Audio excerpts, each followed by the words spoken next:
Expectations. What is that? So expectations are rules or a set of policies or something you expect people to do. In expectations, if we set them for our family, for our kiddos, it really helps to know what you want from them, and then they know how they can deliver it. This lesson is going to be just with simple paper and a pen or a marker to know how to really clarify the expectations. I'm going to use the example of going to the store.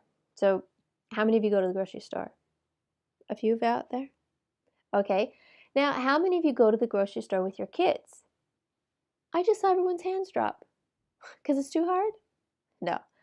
Now, really, there are times where maybe it's not so great to take all the kids.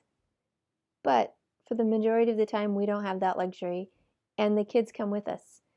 So, before we even get into the store, in the car, this is where I set my expectations.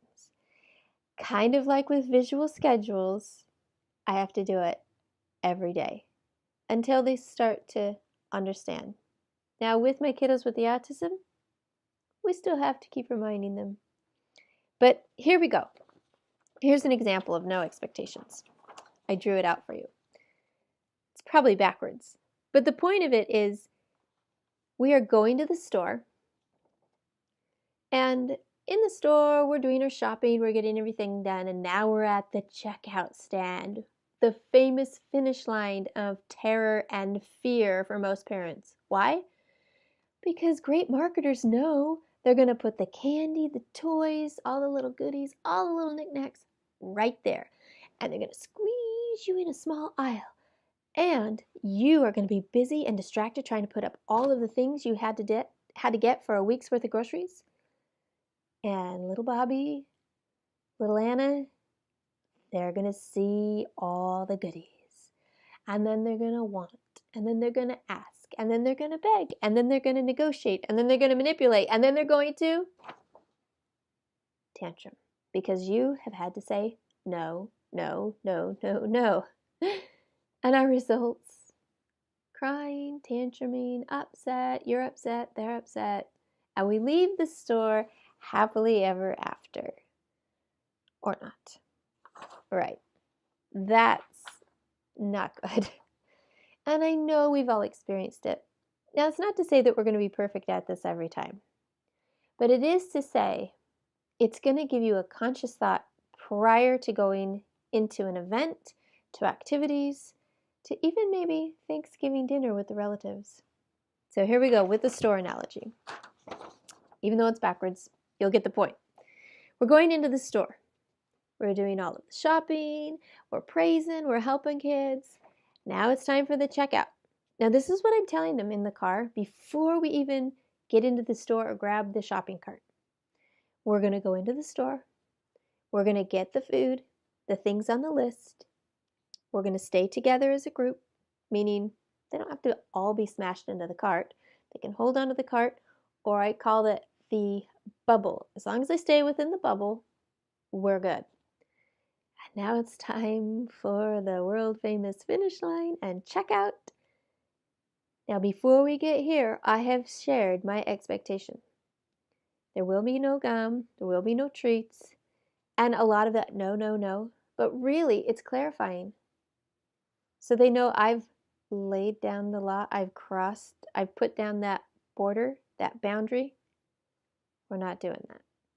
So getting through this piece, they see the candy, they see the toys, they know right away we're not going there, we're not getting it, and we can come out with a happier result.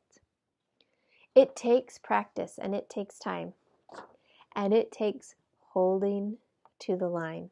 So if you've ever had the habit of just, they can't take it anymore and they're just crying and screaming and you just give it to them, there are ways to backtrack from that, moms and dads. You can do this, parents.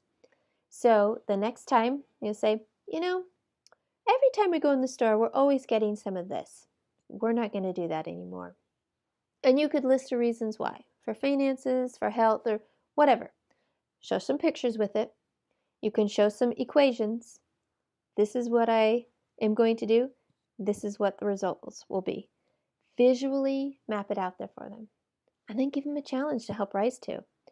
And it's kind of motivating to say, we're going to go through this, and at the end, high fives, hugs, and loves, and you're going to shower on the praise to what they can understand and not set them off. For my kiddos, they love that positive connection and praise. And I not just say, good job, but then I ask them, how do you feel? You feel proud? I'm really proud of you. And we're trying to go even deeper.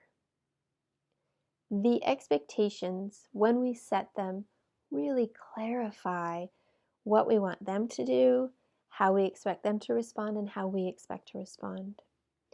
There's expectations to set anywhere you go. Like when we go on family road trips, I can tell them we will be eating out 2 times on this travel so that they know we're going to do kind of that hot dinner.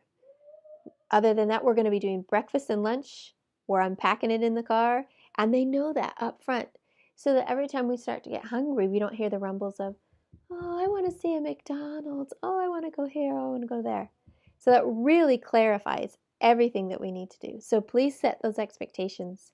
I know you can do it. You have the light and the power within you. I'm just here to help guide you to know where to go with it and how some of this works. I'm in your corner, moms and dads. We can do this.